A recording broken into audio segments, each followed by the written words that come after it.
Y es momento de saludar a nuestro entrevistado del día de hoy, al señor Luis Tabela. Él es presidente de la Federación Paraguaya de las Micro, Pequeñas y Medianas Empresas. Presidente, un gusto tenerte aquí en el programa, aquí en Proindustrias. Muchísimas gracias. Gracias por la invitación, Romina. Un placer estar contigo. Un saludo a toda la teleaudiencia y a las órdenes como siempre. Antes que nada, felicidades porque fuiste reelecto presidente en la última asamblea. Eso quiere decir que estás haciendo bien tu trabajo y que tus pares respaldan el trabajo que vos estás haciendo. Parecería que sí, ¿verdad? Así que muchísimas felicidades. Sí. Gracias. ¿Cuántos años ya son?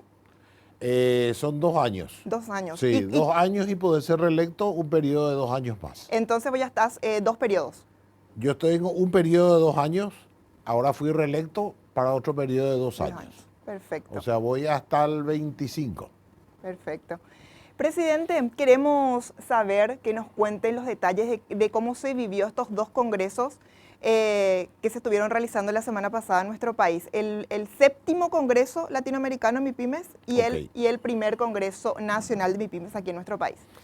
Realmente estamos muy contentos. Consideramos que fue un éxito. No tuvimos mucho tiempo para preparar el Congreso, lo cual nos dificultó un poco. Y también nos coincidió con el periodo de elecciones, que siempre es un problema, marzo, abril, mayo. Pero aún sumado todas estas cosas negativas, digamos, como para la preparación de un evento de este tipo, positivo, tuvimos la presencia internacional de delegaciones de Brasil, de Argentina, de Uruguay, de Perú, de Bolivia, en la parte de la gente que vino de afuera. Y los 2 días tuvimos más o menos un promedio de 200, 250 participantes, ¿verdad? El primer día mucho más, por supuesto, porque siempre se hace en los congresos, el segundo día un poco menos. Y lo más importante, digamos, a nivel local, lo que nosotros queríamos es desmenuzar un poco cuál es la situación hoy de las MIPYMES, hablar un poco del tema de la formalidad, de la informalidad, por qué las MIPYMES son informales, cuáles son las causas de la informalidad. Y estos son los temas que estuvimos debatiendo durante los 2 días de congreso, ¿verdad? ¿Es la primera vez que Paraguay fue anfitrión de este Congreso Latinoamericano o ya fue en otra oportunidad? No, es la segunda vez. Fue más o menos, hará unos 6 años. Creo que fue 6 años. ¿Cuándo empezó entonces? ¿Cuándo empezó? En sus inicios. Primero fue Brasil, después se hizo acá, fue un congreso pequeñito, donde se le eligió a la presidenta Somipymes en aquel momento, presidente del capítulo Paraguay, de MIPYMES Latinoamericana, capítulo Paraguay, lo cual ahora venció, ¿verdad?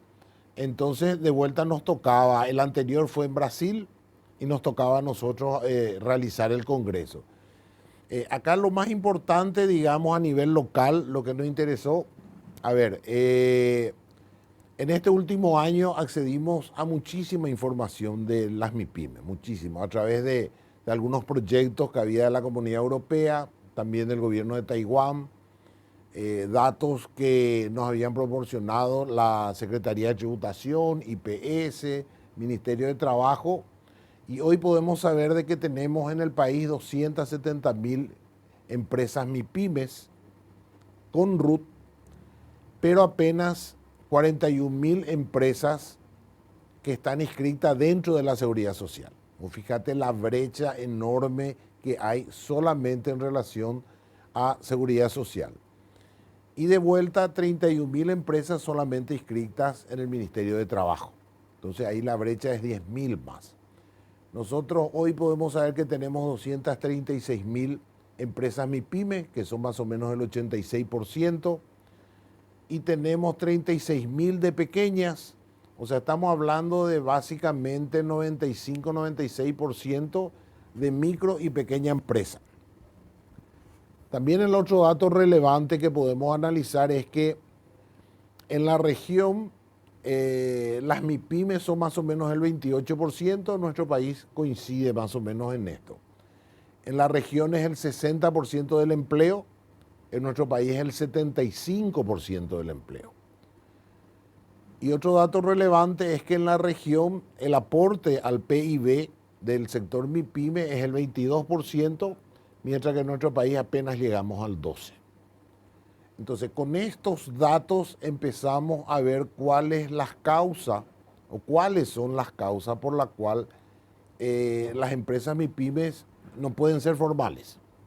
Y encontramos, por ejemplo, que los costos de la formalidad en nuestro país son muy altos, porque la vara con la cual se miden todas las tasas, las reglamentaciones, los impuestos, parte de una premisa falsa de que todos son empresas grandes.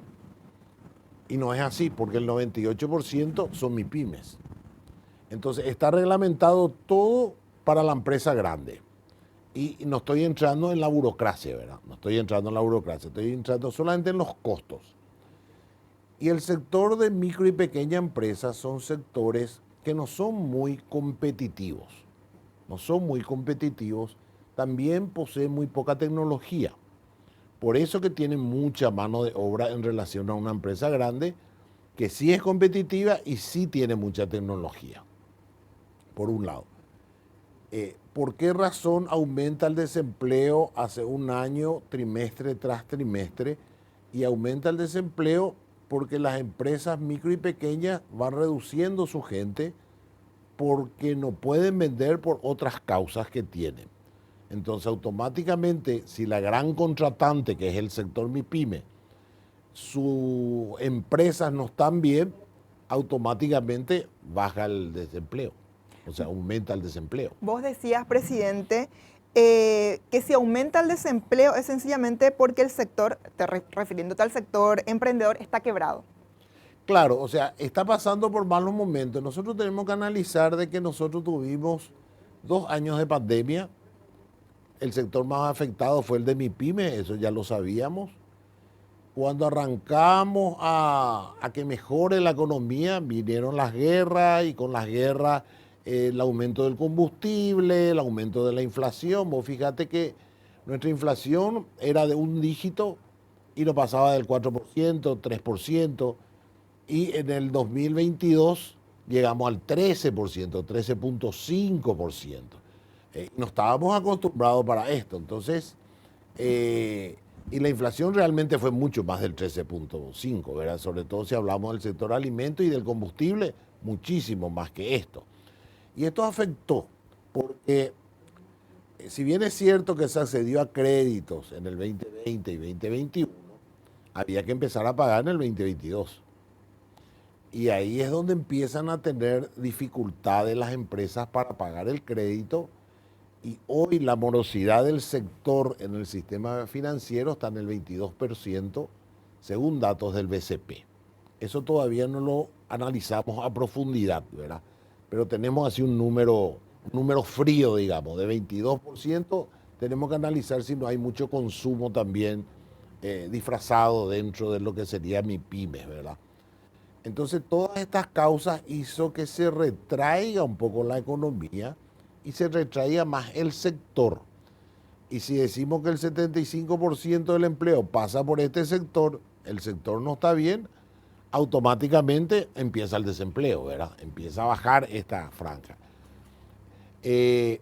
La parte importante de todo este análisis, y me falta un detalle no menor, las exigencias del BCP, Basilea 1, 2, las exigencias de CEPRELAT, también parten de la base de que todas las empresas son grandes. Entonces vos para abrir una cuenta, las exigencias son enormes. No hay esa diferenciación entre las empresas de pequeñas, medianas y grandes, ¿verdad? No hay una diferencia para que vos puedas acceder de repente, como decís, presidenta, a los créditos. Claro, hay una diferencia en el discurso, pero no en la realidad. Entonces, cuando una empresa micro o pequeña, vos fíjate que apenas el 7-8% está bancarizado, nada.